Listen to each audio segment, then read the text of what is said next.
Hey guys, what is up? It's your boy Esther bringing you guys another banger of a video. And in today's video, we have a snowstorm to talk about for the Northeast, even though it is only November 19th. But yes, it's happening. So without further ado, let's get started. So I just want to point out before we start that all the main models have not been doing the best job at showing where snowfall is, but it's the best that we can look at. So there will be some very in-depth things that I'll be saying, but you can trust these. Just don't put your heart on them. So here we are looking at the GFS model, and we can see as we move this along, we have this disturbance down in Florida right now.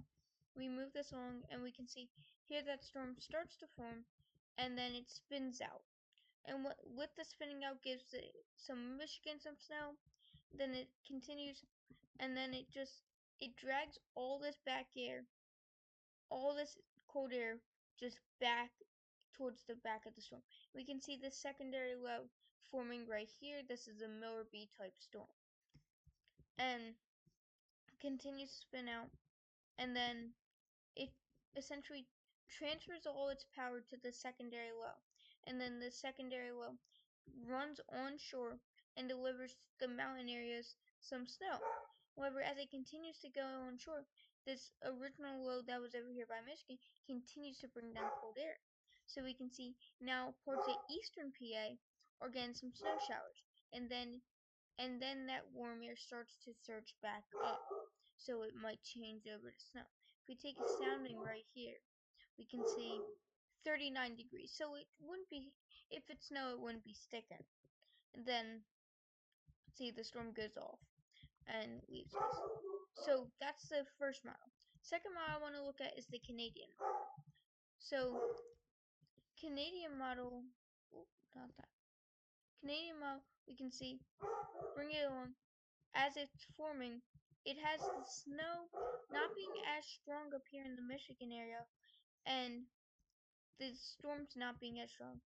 And then when it has this spin out, it's shown that the storm completely dissipates, or it's not as strong anymore, and there's not enough cold air. But I believe that there will be an abundance of cold air available since this storm's spinning out and dragging all this Canada polar air down into the eastern United States. Now, let's look at pivotal weather, which does the one thing that tropical tidbits doesn't do, show mixed precipitation. So that's rain, snow. And if we zoom into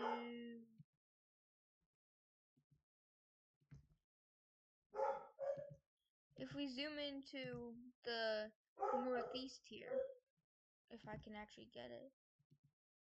There we go. So, gonna so we can see, if we zoom into the northeast, we move this along, we have that original snow and some backside snow along with it. That purple that you see right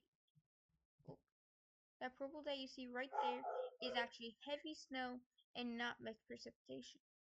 So we move this along, and then we can continue to see that as it moves on shore, we get that snow.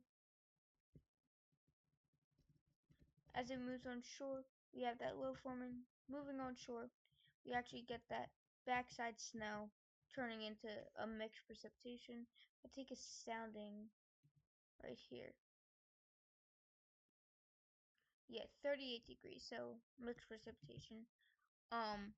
So, but if we look at snowfall totals for the storm, this is not including snowfall. This is not including rain adding in, just total snowfall. We can see throughout the storm, North Jersey gets close to a foot of snow. Northeast PA over a foot. And then there's this sharp cutoff right here, so you have 1-2 inches here and nothing below. But right here seems to be the prime spot for snow. And now I want to look at the GEFS model, which is the ensemble model. So we'll look at the ensemble precipitation type. You'll see that there are 20 different members here. However, they all are going to show somewhat the same thing. And that pink that you see here, that is mixed precipitation. So when we move this on, we can already see some major differences in the forecast.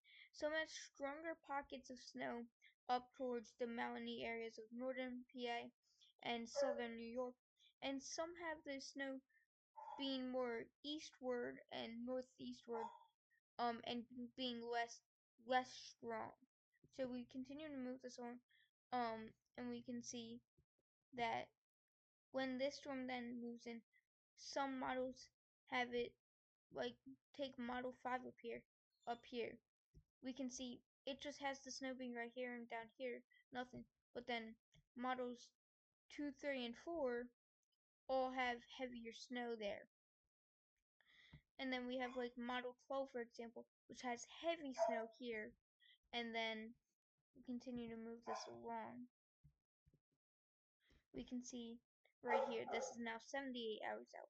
We can see Eastern PA gets snow in models 9, 10, 14, 17, 1, 2.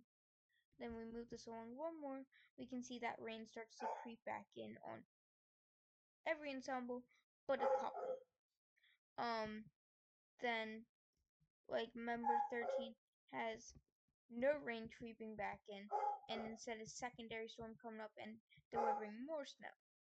So again, there's still some disagreement among the members, but if we look at total snowfall totals, we can see once again the prime spot being that southern New York, northeastern Pennsylvania area. Model 12, I think, overdoes it a bit. It has places again upwards of 30 inches of snow. That's overdone. But it's all targeting the same area. So that's it for the snowstorm. Now we're going to go into long range. So if we move this all the way up, we can see very different results through all. But we're going to go back to the GFS model here and just move this along. So we can see we have some pretty tranquil conditions and some cold air coming down in really the entire northern United States. And it stays like that for quite a bit. I mean, you have some lake effect snow across the lakes. And then here you have lake effect snow and this storm. Now, what this storm is trying to do is we have the low pressure right here. What it's trying to do is come back up. However, it's pushed out. You can see that snow line start to creep in, and it's just pushed out. And then we have like, and here after this, can't really trust it anymore. But yeah, so that's gonna be it for today's video. I hope you guys enjoyed, and if you did, make sure you leave a like, comment, and subscribe. And I hope to see you guys in the next one. Peace out, everyone.